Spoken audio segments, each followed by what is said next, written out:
Welcome to another episode of Content Marketing Takedowns. Today we're going to talk about Earnest. So, what is Earnest?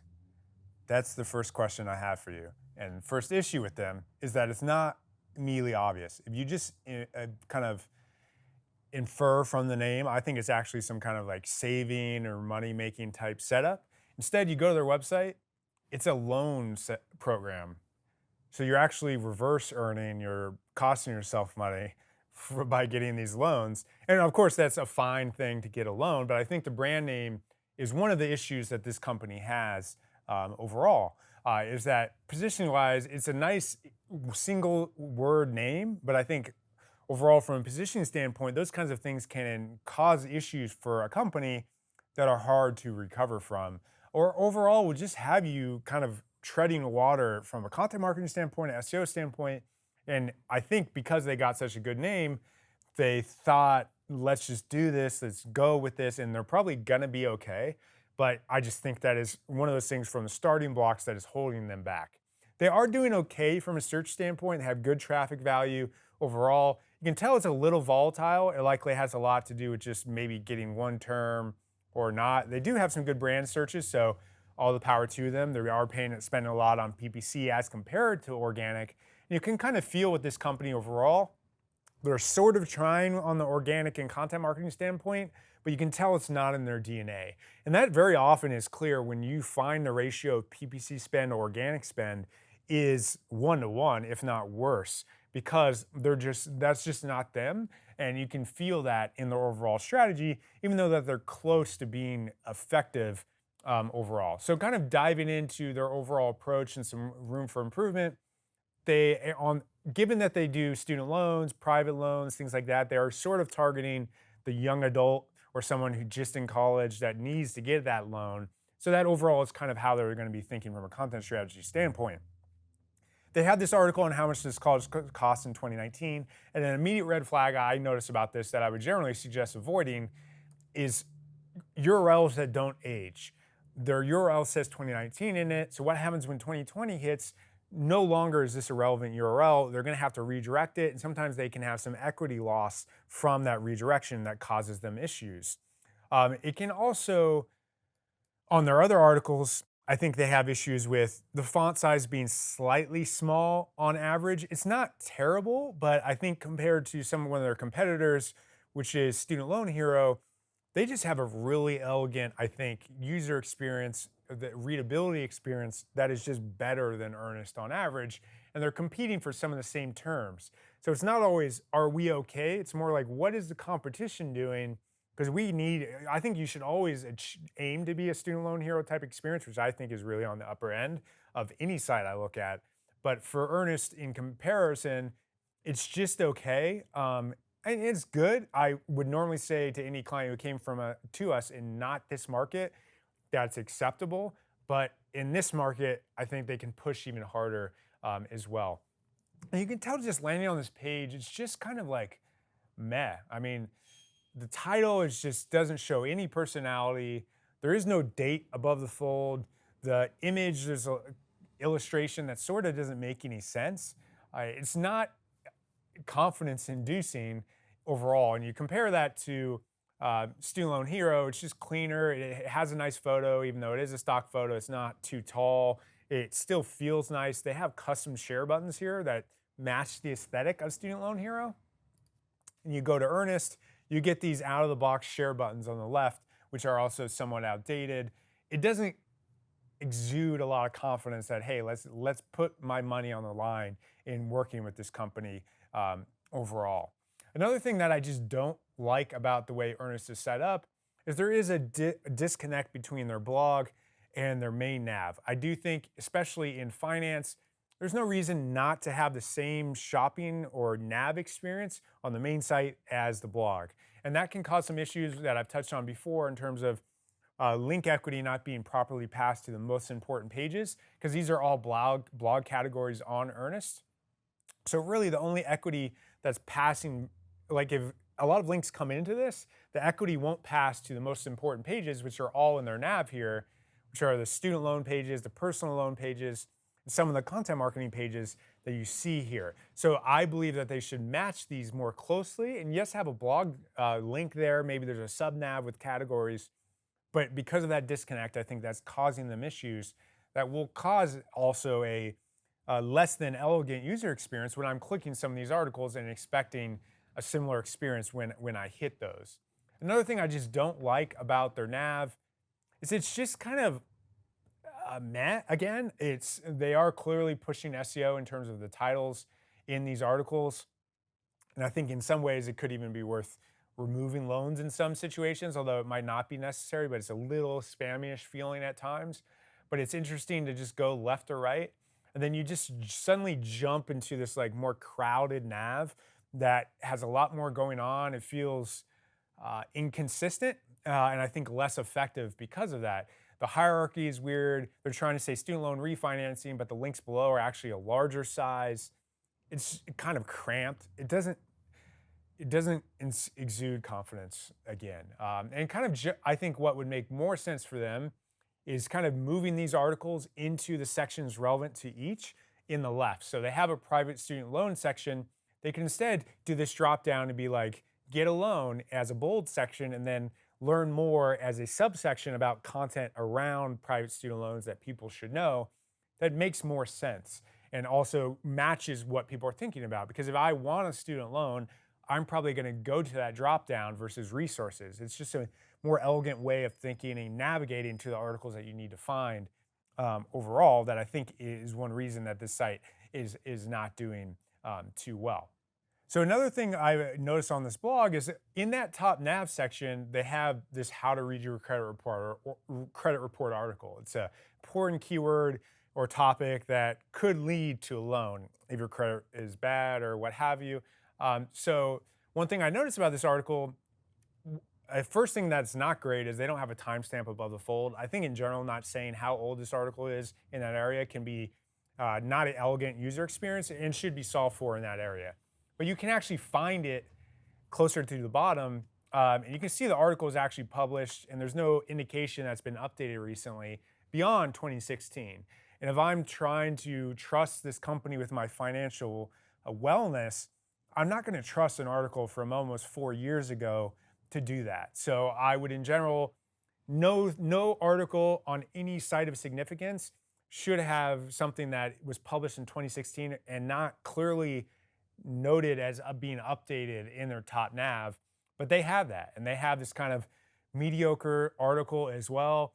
It's not also clearly outlining steps of how to do this. We've touched on this in other articles, but it should be step one, look at this, step two, look at that. Instead, it's kind of like miscellaneous questions. It's not matching how Google actually reads content or users these days, and that's why it's not ranking as well as they might like. Another thing, looking at this article as well, one thing you'll notice is they have this call to action for the newsletter on the bottom. And this follows you on a lot of different articles. And I think most business blogs, it is hard to get someone to sign up for something. Yeah, why on average would they do that? What compelling reason are you giving them to do that? And also, what are you going to give them once that happens? I think it's just a student loan solution. Although this article is fine, I just don't have a reason, and you're really pushing that home with a pop-up overall. Compare this to Student Loan Hero, who actually has a cheat sheet to how to help you save on your student loan rate today. 100% free. I would much rather give my email to Student Loan Hero as opposed to a Earnest situation where I have no compelling reason to give that to them. And also, I'm just wasting real estate and making that call to action there as well. So I think you really need a content upgrade is the main term to leverage there, that Student Loan Hero is not really effectively doing in that, or they are effectively doing, but Earnest is not doing, and instead just kind of wasting that real estate with what they do. Another thing, the content strategy is just kind of erratic, I think, as well. It's hard to tell exactly what this company is doing. It's remote work skills, even though they're a student loan solution, a private loan solution, self-care, Best gift for your child, that makes more sense to me, but metaprogramming, I mean, I just don't understand exactly what they're trying to be. And I think that also these things contribute to that issue. As a private student loan solution, I think they should lean into solving those solutions for people financially rather than breaking out to these other topic areas that just simply don't clearly make sense in terms of where you are, what you're trying to achieve, and all of those things overall. Another thing with their calculator, I don't think it's a great landing page experience. So they're actually trying to solve for student loan refi calculator with this page. And you can tell that they actually have it down here. This is not a great landing page experience. If I'm searching refi student loan calculator, as we see in the title tag here, and I land on a page and it says, let us do the math in the H1, that's not a great connection to what I searched. And that's not going to create a very redeeming or positive feeling when I land on this. Additionally, it's kind of grayed out as well on this right section. It's not really compellingly making me want to fill out this info and stick with the calculator to get that answer. Again, not to kind of keep champion student loan hero, but a lot more colorful. They have the exact title or the keyword in the H1. And this isn't for spammy optimization purposes. I'm speaking to this as a user. When I land on a page, I know I'm actually getting what I hope to get, which is a student loan refinance calculator when I search this. Also, another issue Earnest has is they have not clearly signified what they're going for. Are they going for student loan calculator or are they going for student loan refinancing calculator? They kind of do a lot of each in their nav, in their actual nav where you get to this page, you can see it says refi.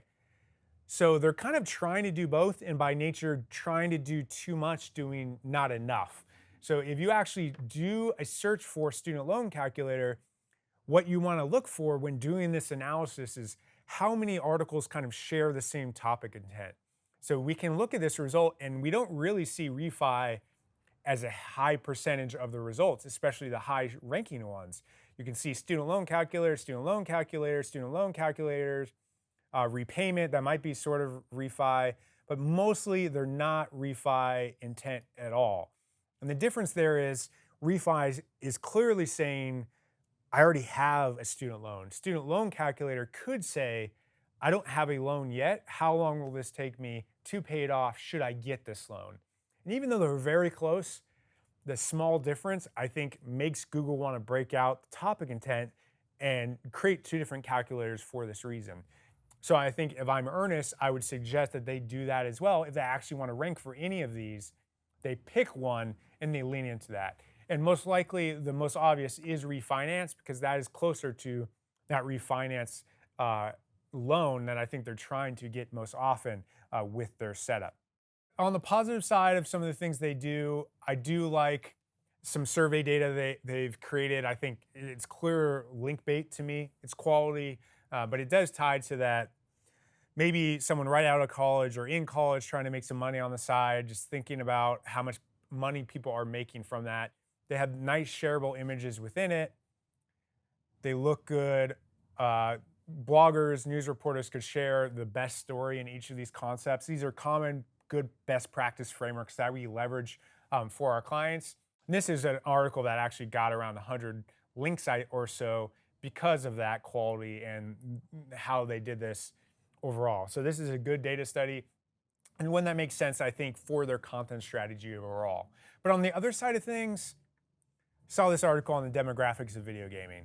And I'm like, what is Earnest trying to be? I guess it sort of is something that their audience might be interested in, who's younger on average. But otherwise, I don't see the connection to student loans or private student loans at all. This also did well, but I struggle with articles and topics like this because it's one of those things that it might seem like it's doing fine, but is the topic authority actually passing as strong of a link signal to you? Is it actually attracting an audience or building Earnest's brand through that content?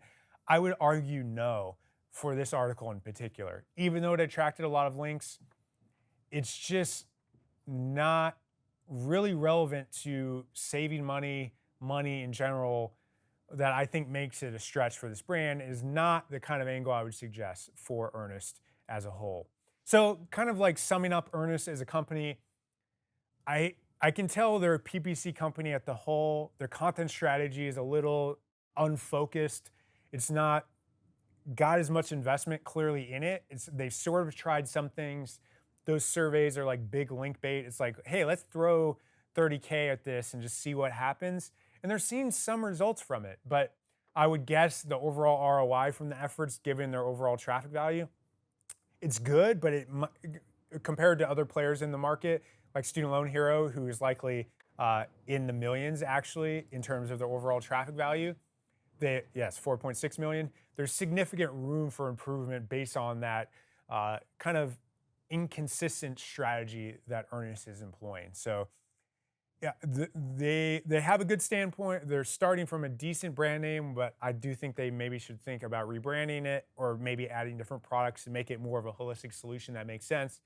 They need to dial in their navigation, their overall content strategy. Their blog looks fine, it's doing okay, but they can do a lot better. So overall, I give Earnest a grade of C minus, and hopefully they can improve from here with some of these tips. So I would love to hear your thoughts on Earnest, or if you're in a similar market, what you've seen effective. Thanks for watching. Give us a thumbs up, subscribe, and let us know what you thought.